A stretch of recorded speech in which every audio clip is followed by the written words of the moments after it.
Kenapa masih bingung menentukan garis-garisnya?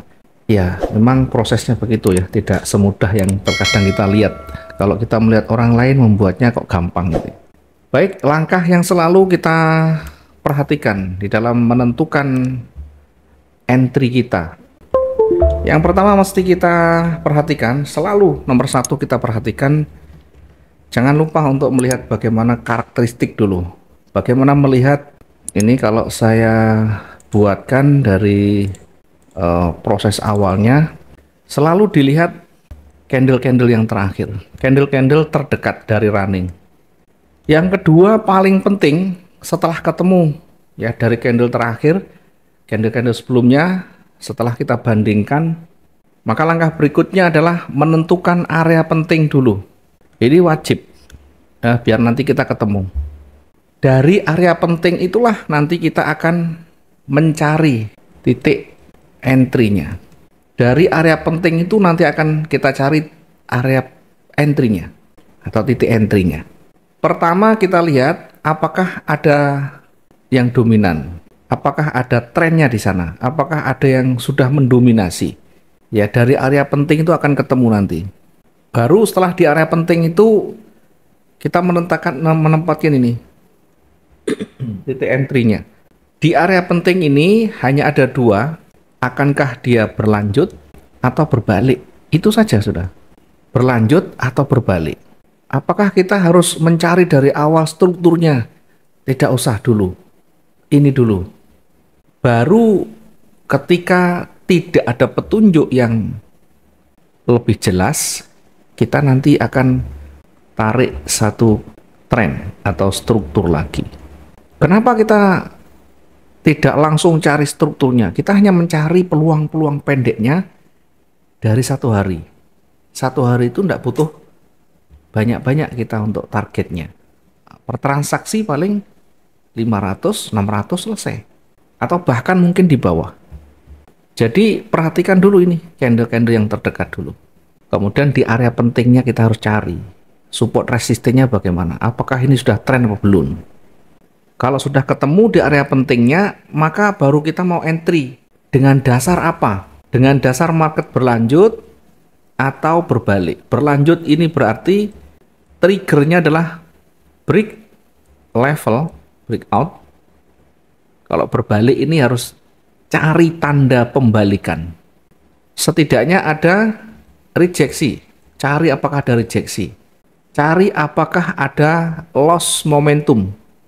Cari apakah ada pembalikan atau perubahan warna. Nah, biasanya kalau sudah mulai berbalik ini harus berada di ujung area pentingnya atau berada di ujung tren atau range-nya. Oke, biar enggak banyak teorinya, kita coba masuk ke chart. Langsung hari ini. Kita cari langsung hari ini ya. Mungkin nanti bisa menguji ke depan biar langsung ketemu. Pertama kita lihat candle yang terdekat dari running. Kita tandai dulu yang running itu yang bergerak. Jangan dipakai untuk dasar. Jadi yang running itu biarlah. Kemudian yang kedua, setelah kita lihat candle running, maka sebelum running itu kita perhatikan candlenya.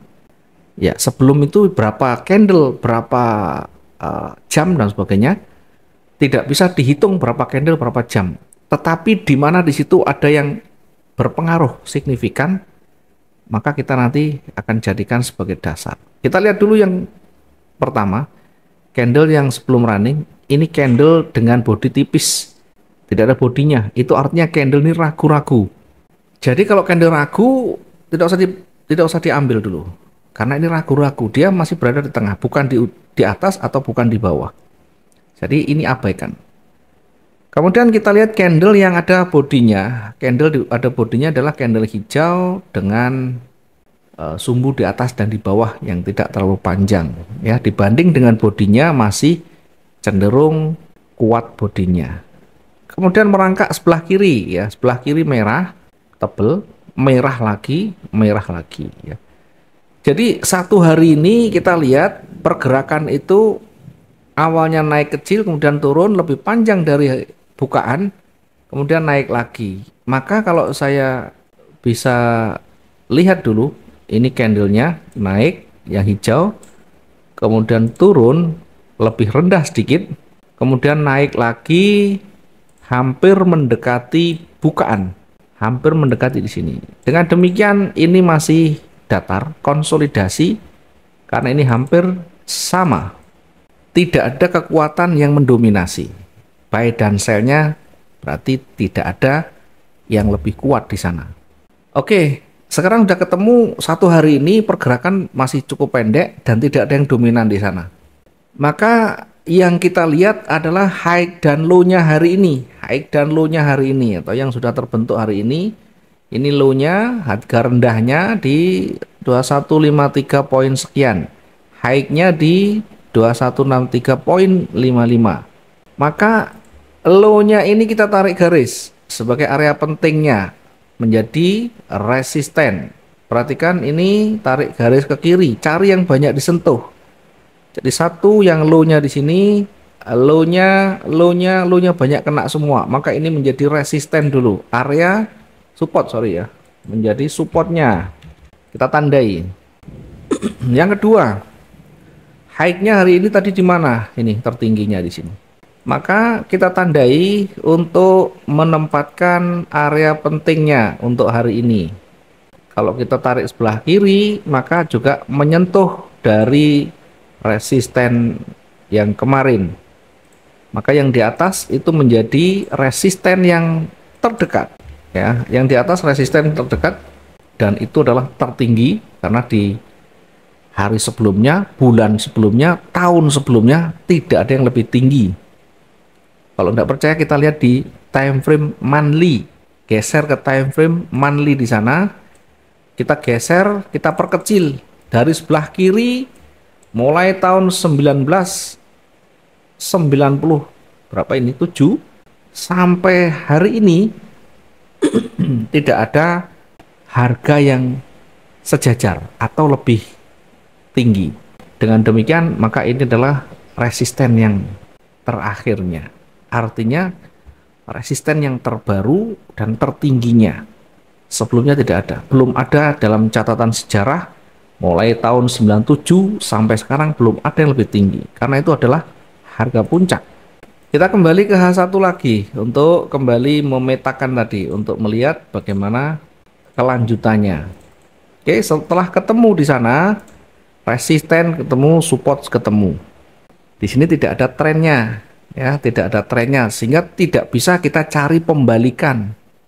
Tidak bisa kita mencari harga pembalikan karena ini masih datar.